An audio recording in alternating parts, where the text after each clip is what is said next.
वर्णमाला पढ़ रही हिंदी में। ठीक है, तो सबसे पहले आपको पता है कि वर्णमाला के 3 भाग होते हैं। कितने भाग होते हैं? 3। ठीक है, पहला है स्वर, फिर व्यंजन और उसके बाद संयुक्त व्यंजन। ठीक है, तो सबसे पहले हम पढ़ेंगे स्वर। ठीक है, तो बच्चों हमारे पास स्वर कितने होते हैं? 11 स्वर होते हैं। कितने स्वर होते हैं? 11। ठीक है, उसमें अंग, अंगूर और आहा नहीं होता है। ठीक है, जब हम स्वर लिखते हैं तो उसमें दो ये वाले जो 2 वर्ण हैं ये नहीं लिखे जाते। ठीक है ना, तो आपको पता है कि जो स्वर होते हैं उनकी मात्राएं होती हैं। ठीक है, जैसे आपने उर्दू में भी पढ़ा है कि जो उर्दू में आपके पास अलिफ से बड़े तक जो मतलब जैसे इनको वर्ण बोलते हैं, तो वैसे जो भी अलिफ से बड़े तक आपके पास जो भी होते हैं लफ्ज, तो उनके जो है छोटी शक्लें होती हैं। ठीक है, तो वैसे ही हिंदी में जो हमारे पास स्वर है इनकी छोटी शक्ल नहीं होती है, लेकिन इनकी मात्राएं होती हैं। ठीक है, जो इनकी मात्राएं होती हैं, ठीक है, वो स्वर के ऊपर नहीं लगती है, मात्रा स्वर की है। जैसे हमारे पास सबसे पहले अ अनार है। ठीक है ना, अ अनार की कोई भी मात्रा नहीं होती है। अ अनार की हमारे पास आवाज होती है और वो आवाज हर एक व्यंजन के साथ जुड़ी होती है। जब भी हम व्यंजन को पढ़ते हैं, जैसे आप पढ़ते हो का, खा, गा, तो आप देखते हो कि इनको पढ़ते टाइम हमें आ की आवाज भी आती है। ठीक है, तो अ अनार जो हमारे पास होता है इसमें इसकी आवाज होती है और वो हर एक व्यंजन के साथ जुड़ी होती है। ठीक है, उसके बाद है हमारे पास आम। ठीक है, ये आम की मात्रा होती है ऐसे वर्ण जैसा। ठीक है, तो जितने भी स्वर है इन सब की मात्राएं होती हैं हमारे पास, मतलब छोटी शक्ल की तरह, और वो मात्रा जो है वो स्वर के ऊपर नहीं लगती है। इनकी मात्राएं जो है वो व्यंजन के ऊपर लगती है। ठीक है ना, जब भी हम इनकी मात्रा का इस्तेमाल करेंगे तो वो हमेशा व्यंजन के ऊपर ही लगेगी, स्वर के ऊपर मात्रा नहीं लगेगी। ठीक है, तो ठीक है ना, अब स्वर की छोटी शक्ल तो हमने मात्रा लिखी। ठीक है, तो हमारे पास व्यंजन भी तो है, तो इनको भी तो कहीं ना कहीं हमें छोटी शक्ल में यूज करना पड़ता होगा। ठीक है, तो इनको हम छोटी शक्ल में कैसे यूज करते हैं? इनको छोटा करके। ठीक है, इनको हम आधे अक्षर कहते हैं। जैसे हमारे पास का है तो इसको आधा लिखा जाता है, खा को आधा लिखा जाता है, गा को आधा लिखा जाता है, घा को आधा लिखा जाता है। ठीक है ना, तो जितने भी हमारे पास व्यंजन है इनकी आधी शक्लें होती है जिसको हम आधे अक्षर कहते हैं। ठीक है, पूरे जितने भी हमारे पास व्यंजन है, हा हाथी तक व्यंजन होते हैं, ये हमारे पास 33 होते हैं। कितने होते हैं? 33। ठीक है, तो उसमें से जो हमारी ये वाली लाइन होती है टाट टमाटर वाली लाइन।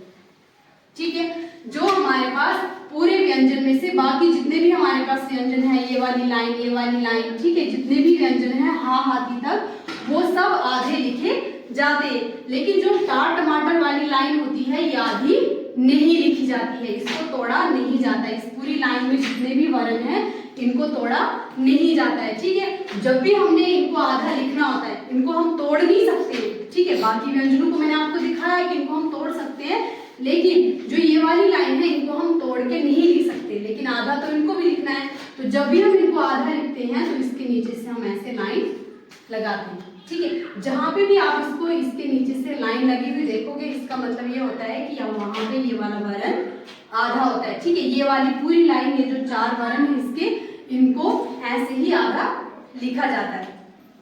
ठीक है, बच्चों आपके पास संयुक्त व्यंजन। ठीक है, संयुक्त व्यंजन हमारे पास 4 हैं। ठीक है ना, देखो हमने स्वर पढ़े उसमें एक एक ही वर्ण था, हमने व्यंजन पढ़े उनमें भी एक एक ही वर्ण था, लेकिन जो हमारे पास संयुक्त व्यंजन होते हैं ये 2 वर्णों को जोड़ के एक वर्ण बनता है। ठीक है, जैसे हमारे पास यहाँ पे ये है श क्षत्रिय। ठीक है, इसको 2 वर्णों को जोड़ के, मतलब का और शा को जोड़ के श क्षत्रिय बनता है। ठीक है, उसके बाद है त्र त्रिशूल, तो ये ता और रा को जोड़ के त्र त्रिशूल बनता है। ठीक है, उसके बाद है ज्ञा ज्ञानी, तो ये जा और अया को जोड़ के बनता है उसके बाद है श्र श्रमिक, ठीक है, ये श और रा को जोड़ के बनता है। संयुक्त व्यंजन वो वाले व्यंजन होते हैं जो दो वर्णों के जोड़ से बनते हैं, ठीक है ना। बाकी जो हमारे पास स्वर थे वो भी सिंगल थे, जो व्यंजन हमने पढ़े वो भी सिंगल थे।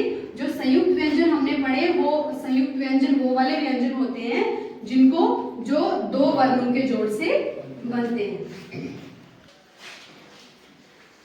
ठीक है बच्चों, आपको समझ आई। जैसे देखो मैंने आपको यहाँ पे बोला कि जो टा टमाटर के नीचे जो लाइन लगती है, ठीक है, जिसकी वजह से इसको हम आधा बोल सकते हैं, इसको हलंत बोलते हैं, ठीक है। ये जो लाइन नीचे लगती है इसको हलंत कहा जाता है, ठीक है। जहां पे भी इसको ये लाइन नीचे से लगी होगी इसका मतलब होता है कि ये आधा लिखा हुआ है। देखिए बच्चों, उसके बाद हम पढ़ेंगे रा की मात्रा, ठीक है।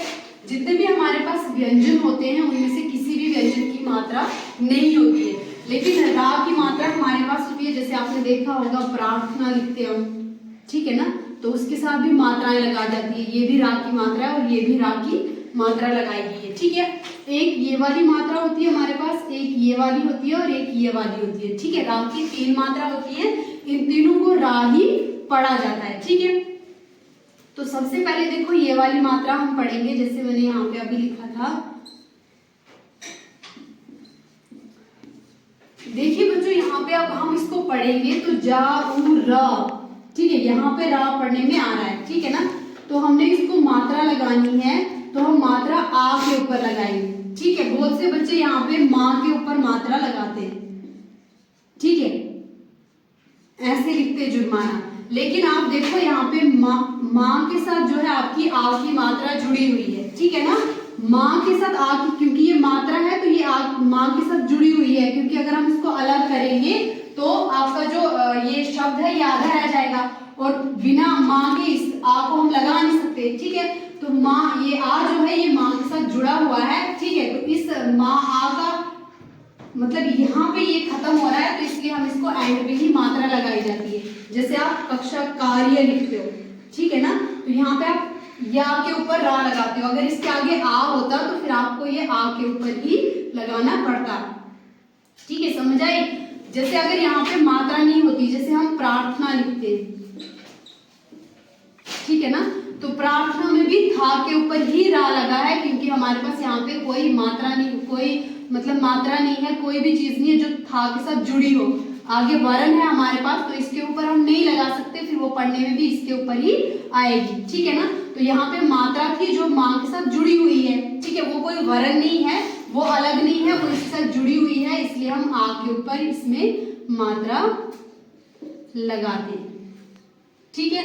उसके बाद देखो बच्चों, ये वाला है तो ये वाला रा जो है ये नीचे से लगता है, किसी भी वर्ण के नीचे से आप ये वाला रा लिख सकते हो, ठीक है। जिस वर्ण के साथ इसको पढ़ा जाएगा, जैसे प र, ठीक है, जिस भी वर्ण के साथ इसकी आवाज आएगी, पढ़ने में आएगा, ये उसी वर्ण के नीचे से यूज होता है, उसी वर्ण के नीचे से हम इसको लिखेंगे भी। उसके बाद है ये वाला रा। तो देखो बच्चों, हमारे पास टा टमाटर वाली जो लाइन है, 4 वर्ण जो इसके हैं, ये वाला रा जो है ये सिर्फ इन्हीं के साथ लगता है, ठीक है। पूरे व्यंजन में ये वाला रा जो है वो और किसी व्यंजन के साथ नहीं लगता है, वो सिर्फ इसी वाली लाइन के साथ, इन्हीं 4 वर्णों के साथ ये वाला रा लगाया जाता है, ठीक है। तो रा की 3 ही मात्राएं होती हैं जो मैंने आपको समझाई, तो आप सबको समझ आ गया होगा।